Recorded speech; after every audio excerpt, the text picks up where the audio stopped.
네, 안녕하세요. 축구 생각입니다. 토요일에 있는 프로토 총 4경기를 준비해 왔고요. EPL 경기들로만 구성이 되어 있습니다. 이번 주가 K리그가 다 일요일에 매치가 되어 있어서 일단은 토요일 경기들은 EPL 경기들만 준비를 해 왔습니다. 1번 경기부터 말씀을 드리겠습니다. 브랜트퍼드 대 사우스햄튼의 경기고요. 배당의 세 확률은 국내선 승쪽, 해외배당에서는 승과 무승부 쪽을 가리키고 있습니다. 저는 이 경기는 개인적으로 좀 이변을 생각을 하고 있어요. 브랜트퍼드가 굉장히 낮은 정배당을 받았지만 두 팀 다 동기부여가 동일한 상황입니다. 그렇다면 경기력을 좀 생각을 해봐야 되는데 두 팀 다 수비에서의 공간들이 많습니다. 그렇다면 공격에서의 모습들, 저는 브랜트퍼드가 사우스햄튼보다는 흐름이 더 좋은 상황을 보여주고 있다는 부분들은 맞지만 이 공격에서의 모습들은 브랜트퍼드보다는 사우스햄튼이 더 좋은 부분들을 보여주고 있다라고 생각을 하고 있어요. 그래서 브랜트퍼드가 배당이 좀 낮게 책정이 됐다라고 할지라도 저는 이 경기는 좀 이변을 생각을 하고 있습니다. 브랜트퍼드의 단통 패를 좀 말씀을 드리고요. 무승부가 아닌 이변으로 패를 바라보는 부분들은 두 팀 스타일을 생각을 해봤을 때 말씀드린 수비에서의 공간들이 좀 있는 편이기 때문에 저는 승패 방향의 경기라고 생각을 하고 있어서 브랜드퍼드의 패를 가져가 보도록 하겠습니다. 언어버 같은 경우에는 언더를 말씀을 드리겠습니다. 두 팀 다 결정력이 좀 떨어져 있는 상황이고 수비에서의 공간들은 많지만 브랜드퍼드와 사우스햄튼 두 팀 다 결정력이 좀 좋은 상황은 아니기 때문에 득점이 적게 나올 경기라고 생각을 하고 있습니다. 언더를 말씀을 드리겠습니다. 핸디캡 같은 경우에는 브랜드퍼드의 패배로 이변을 바라보고 있기 때문에 브랜드퍼드의 핸디캡 패배, 사우스햄튼의 프랜싱을 말씀을 드리겠습니다. 자, 2번 경기입니다. 크리스탈 팰리스 대 와포드의 경기고요. 배당의 세 확률은 국내선 승부 쪽, 해배당에서는 비슷한 확률을 보여주고 있습니다. 이 경기도 좀 이변으로 생각을 해요. 일단은 구매율 쪽이 크리스탈 팰리스로 많이 몰렸고 그럴 만한 게 일단 와포드가 동기부여가 적고 연패도 길고 좋지 않은 흐름과 경기력을 보여주고 있다라고 생각을 합니다. 하지만 크리스탈 팰리스도 일단은 동기부여가 없는 상황은 동일하고요. 그리고 이 크리스탈 팰리스가 좋은 부분을 보여주는 부분들은 아무래도 상대가 좀 공격적으로 나왔을 때 그런 모습들인데 이 팀이 도깨비적인 모습을 보여주는 게 상대가 라인이 높지 않다면 좀 그것에 있어서 답답한 경기력을 보여줄 때가 많습니다. 저는 이 경기도 그렇게 나올 수 있다라는 생각이 들고 크리스탈 팰리스의 도깨비적인 모습이 좀 강하다라는 생각이 들어서 무승부로 이변을 가져가 보도록 하고요. 언어버 같은 경우에는 언더를 말씀을 드리겠습니다. 지금 언더와 오버가 동일한 배당을 받았는데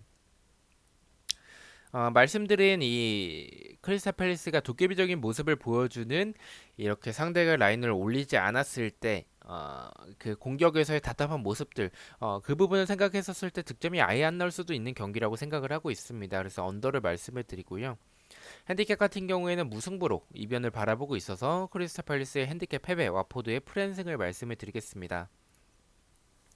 3번 경기입니다. 브라이튼 대 맨유의 경기고요. 배당의 세 확률은 국내 해외 둘 다 승과 패 쪽을 가리키고 있습니다.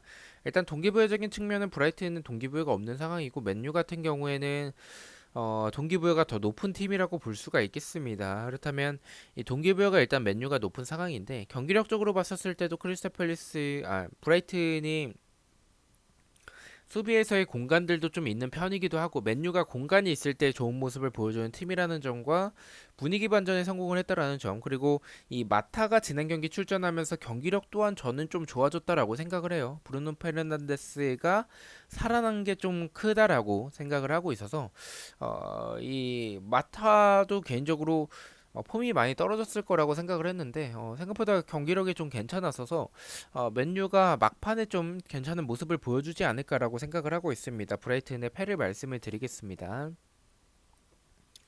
언어버 같은 경우에는 맨유에 좀 대승을 생각을 하고 있습니다. 지난 경기와 같은 그런 경기력을 보여준다면 동기부여가 없는 브라이튼 상대로 대승을 할 수 있지 않을까라는 생각이 들어서 저는 득점이 많이 나오는 오버를 말씀을 드리고요.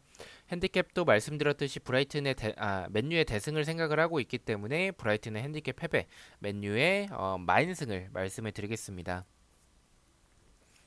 자, 마지막 경기입니다. 리버풀 대 토트넘의 경기고요. 배당의 세 확률은 국내선 승쪽, 해배당에서는 승과 무승부 쪽을 가리키고 있습니다.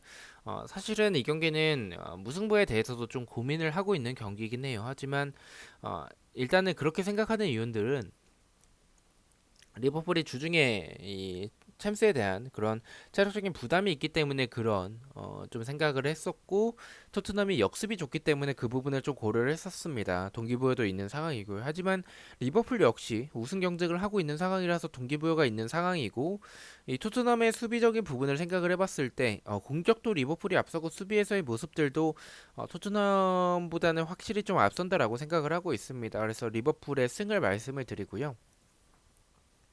언어버 같은 경우에는 토트넘의 득점도 가능하다라고 생각을 해요. 일단 리버풀이 체력적인 부담도 있고 역습이 좋은 부분들 리버풀이 내려앉아서 경기를 할 거라고 생각하진 않아서 그렇다면 득점이 좀 많이 나오는 좀 오버를 말씀을 드리도록 하겠습니다.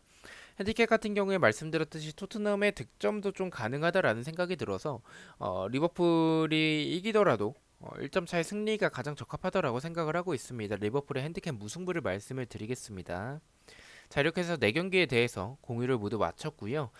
가장 추천을 드리는 픽을 말씀을 드리겠습니다. 1번은 브랜트퍼드의 핸디캡 패배, 2번은 크리스탈 팰리스의 언더를 가장 추천을 드리고요.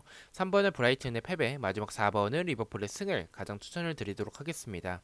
자, 이렇게 4경기 중에서 1개 픽을 가져와 봤고요. 부주력 픽입니다. 주력과 고배당 픽은 멤버십 회원분들에게만 공유가 되고 있고 단톡방 참여나 배팅력이 보고 싶으신 분들만 멤버십에 가입을 해주시면 좋을 것 같습니다. 첫 번째는 브랜트퍼드의 핸디캡 패배, 두 번째는 브라이튼의 오버, 세 번째는 리버풀의 오버를 가져가 봤고 4.2배당을 책정을 받았습니다. 저는 내일 저녁에 일요일에 있는 프로토 배팅 내역으로 프로토 예측으로 다시 찾아뵙도록 하겠습니다. 시청해주셔서 너무나도 감사드리고 구독과 좋아요 너무나도 감사합니다. 감사합니다.